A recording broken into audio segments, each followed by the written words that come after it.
some women, me, I'm putting myself in that category, make it okay for niggas not to be shit. By that, we'll get with somebody who we know ain't shit, right? Just go through the motions, you know, just being in our relationship because we so happy that somebody love us. But we can just love ourselves if that makes sense. Take care of the household, do what we gotta do, because in reality, we just not feeling like we housing a nigga. But in reality, we housing a nigga. Wow. Please leave. Please leave. I am not okay with this. This is Shantae Butts, a 32-year-old mother of 4 from Belglade, Florida, whose life was about to be violently cut short just days after she had shared a secret on Facebook. On the night of July 11, 2025, at 11:47 p.m., the Palm Beach County Sheriff's Office received a frantic 911 call from a young child. What the child revealed next would shock the dispatcher into silence. In a trembling voice, the child explained that someone had strangled their mother and then shot her multiple times right in front of him and his siblings.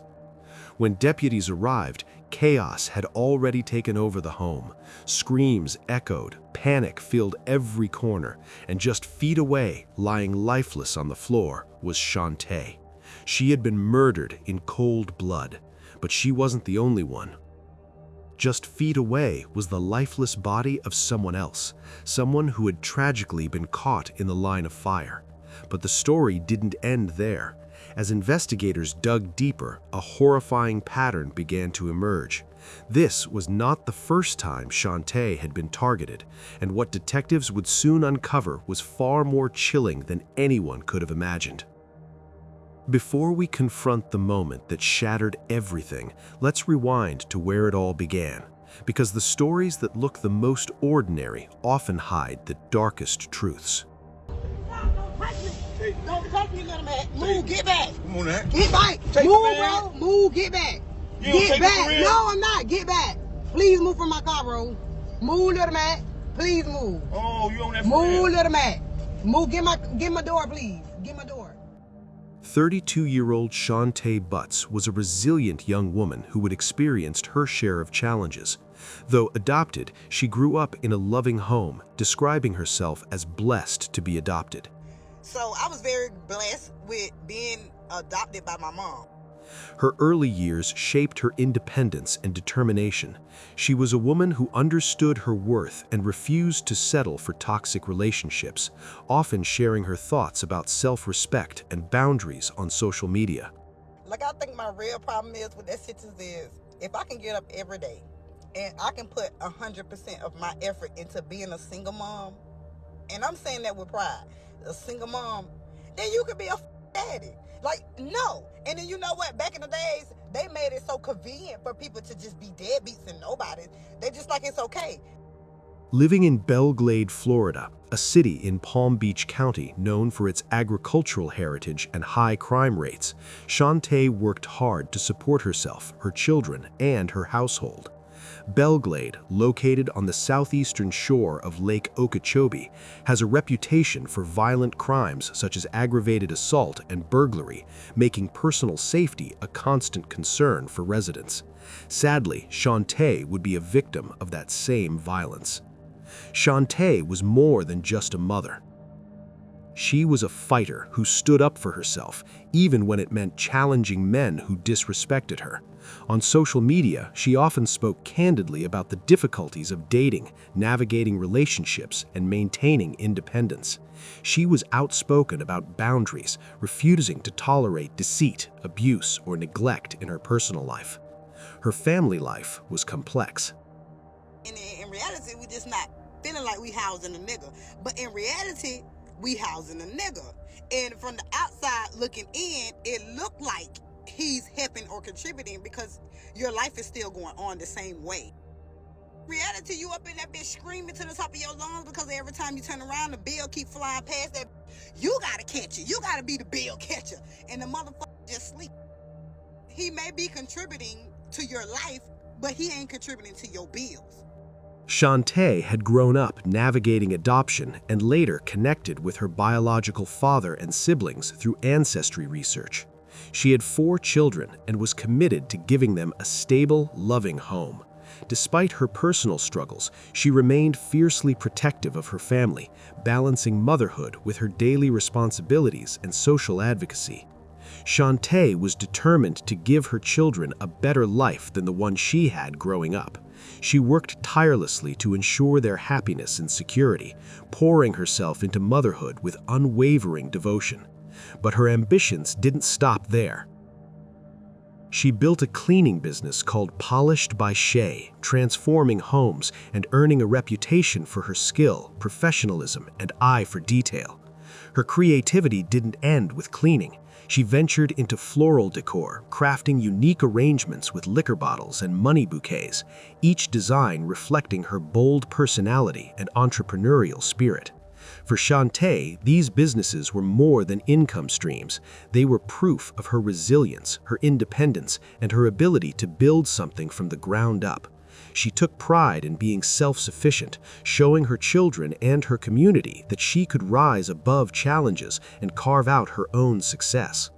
Beyond business, Shantae was also an aspiring content creator. On social media, she shared her humor, her struggles, and her survival story.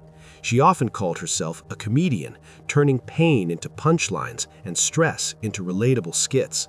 Her candid approach resonated with a growing audience who saw their own hardships reflected in her stories. Oh, man. It's my birthday, big. It's my birthday, home.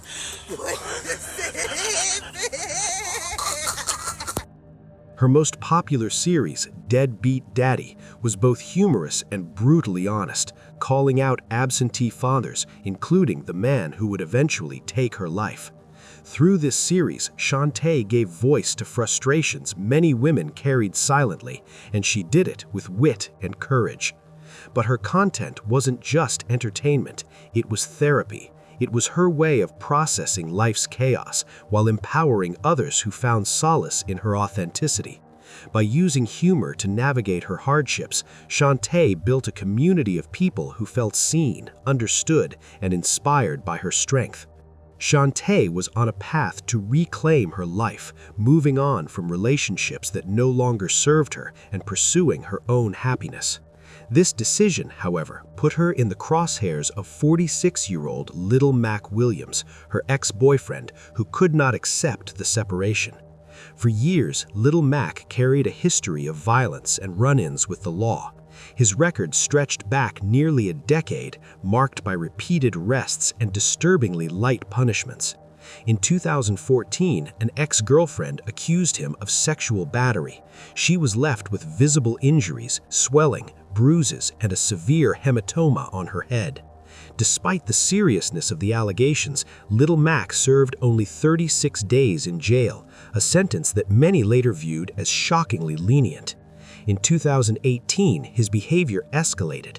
He was arrested for stalking and trespassing after repeatedly showing up at another ex-girlfriend's home, tampering with her security cameras, and refusing to leave.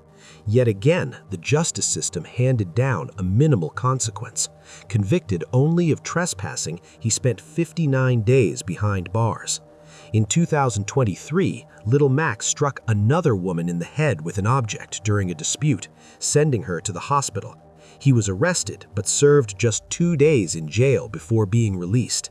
In 2024, his violence would reach Shantae Butts.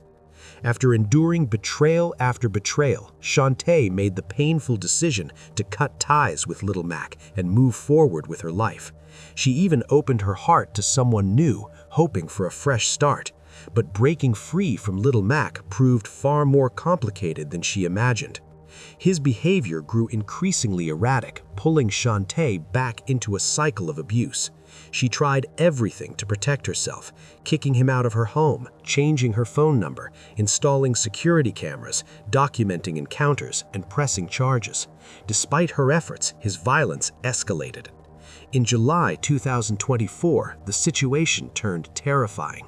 Shantae reported that Little Mac had forced his way into her home, put her in a chokehold, and kicked her repeatedly until she nearly lost consciousness. When she tried to call 911, he snatched her phone and fled.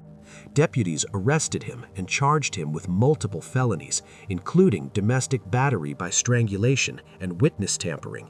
He pled guilty, but once again, the punishment fell short of the crime. Little Mac was sentenced to just 157 days in jail and given a non-contact order. For Shantae, this was not the end. It was only the beginning of a nightmare that the system had failed to prevent. Little Mac repeatedly showed up at Shantae's workplace, her home, and even attempted to monitor her online activity. She documented his presence through videos, posts, and surveillance, but the harassment did not stop. The danger in Shantae's life was far from over. In November 2024, Little Mac forced his way into her home once again, attacking her and stealing her phone. Despite the seriousness of the assault, prosecutors downgraded the charge from felony domestic battery to a misdemeanor. He pled guilty and walked away with a sentence of just 66 days in jail. For Shantae, it was another crushing blow. She had taken every step she could to protect herself and her children, yet the justice system continued to fall short. Little Mac remained free, his violence unchecked, and his determination to control her only grew stronger. It was becoming painfully clear that his threats were inching closer to something irreversible. During this time, Shantae poured her energy into her viral series, All Deadbeat Daddy. To her followers, the videos were raw, unfiltered, and cathartic, a way to call out absentee fathers and reclaim her voice. But to Little Mac, they were humiliating. He saw her content not as comedy or empowerment, but as a direct attack on his pride. The more her audience grew, the more his resentment festered. What Shantae considered self-expression, Little Mac interpreted as public shame. His hostility deepened, and he became consumed with the need to silence her. By July 1st, 2021, the tension finally boiled over. Little Mac confronted Shantae at her workplace in front of others. What seemed like a public outburst was only the beginning of the nightmare that was about to unfold. In early July 2025, he escalated further, breaking into her home and car in an attempt to steal her firearm. Only days later, deputies were once again dispatched to Shantae's home in Belglade, Florida. This time, she reported that Little Mac had shown up outside, pounding on her windows, shouting her name, and even mocking her about a missing firearm. He refused to leave, and the encounter left Shantae with a chilling realization. Wow. Please leave. Please leave. She might not survive another attack. She confided this fear directly to the deputies. Later that evening, Shantae checked her doorbell camera feed and saw Little Mac pacing outside, tampering with the device. It was no longer just harassment, it was predatory. He was hunting her. Terrified, Shantae fled to a hotel in nearby Clewiston, hoping for a brief reprieve. But even in that room, the dread followed her. She couldn't shake the thought that he would track her down. Desperate and exhausted, she turned to social media, posting about her ordeal and her frustration with a justice system that had failed to protect her. She shared her fear openly, hoping that by speaking out, someone, anyone, might finally listen. She posted videos warning others about Williams, yet tragically, these warnings would not prevent what was to come. On July 11, 2025, the unthinkable happened. Around 11:47 p.m., the Palm Beach County Sheriff's Office received a frantic 911 call from one of Shantae's children. The juvenile reported hearing gunshots and described seeing her stepfather, Little Mac Williams, breaking into their home. Deputies responded immediately. When they arrived, they found 31-year-old Shantae Butts deceased inside her home from apparent gunshot wounds. Also inside was an unidentified male victim, Shantae's new boyfriend, who had been shot in the chest but survived. He was transported to St. Mary's Medical Center, where he remained in stable condition. Little Mac, meanwhile, was located outside the home, lying face down on the roadway. He was immediately detained. Deputies from the Palm Beach County Sheriff's Office secured the scene. Forensics teams collected shell casings, a handgun magazine, and other critical evidence that would later tie Little Mac Williams directly to the murder. Surveillance from the home, including doorbell camera footage, captured Williams breaking in, providing investigators with visual confirmation of his presence and actions during the crime. During a post-Miranda interview, Little Mac initially claimed that the shooting resulted from a struggle between him and the male victim. He denied shooting either individual deliberately and refused to provide further details. However, his criminal record would say otherwise. Little Mac's criminal record included multiple felony convictions which prohibited him from possessing firearms. His most recent conviction, just months earlier, in March 2025, made his access to weapons both illegal and highly dangerous. Earlier that same month, authorities had already attempted to intervene when he stole a firearm from Shantae's vehicle, showing a pattern of escalation and intent.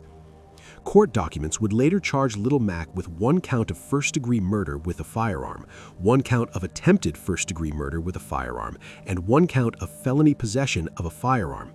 The charges highlighted the premeditation and danger posed by a man who refused to let go despite clear boundaries, warnings, and the presence of law enforcement intervention.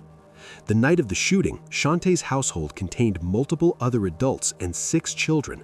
Her son, who called 911, found his younger siblings huddled together in shock in the living room and brought them to his own room for safety before contacting authorities. This chilling detail underscores the horror faced by those witnessing domestic violence firsthand, a trauma that would have long-term effects on the children who survived. Shantae's relationship with Little Mac had been marked by years of abuse. Court records revealed a decade-long pattern of violence, intimidation, and control across multiple relationships. In 2024, Williams had broken into her home, choked her, and confiscated her phone. He was convicted for that incident and ordered to stay away, yet he returned. The cycle of abuse escalated until it culminated in the fatal shooting. In the days and weeks prior to her death, Shantae had been proactive in protecting herself and alerting others. She had filed police reports, posted warning videos online, and even documented interactions with Little Mac on doorbell cameras, which showed him approaching her property more than 20 times in a single night. A warrant for stalking had been issued just 6 days before the murder, but intervention came too late. Currently, Little Mac Williams is being held inside the Palm Beach County Jail. The charges against him carried a gravity that could not be ignored. He faced first-degree murder with a firearm, attempted murder, and possession of a firearm by a felon. Prosecutors made it clear from the start they would pursue the maximum penalty. They pointed to Little's history as a repeat offender and the sheer brutality of the crime, arguing that his actions showed a pattern of violence that could no longer be excused. With these charges, Little stood at the edge of 2 possible futures: life in prison without parole or even the death penalty.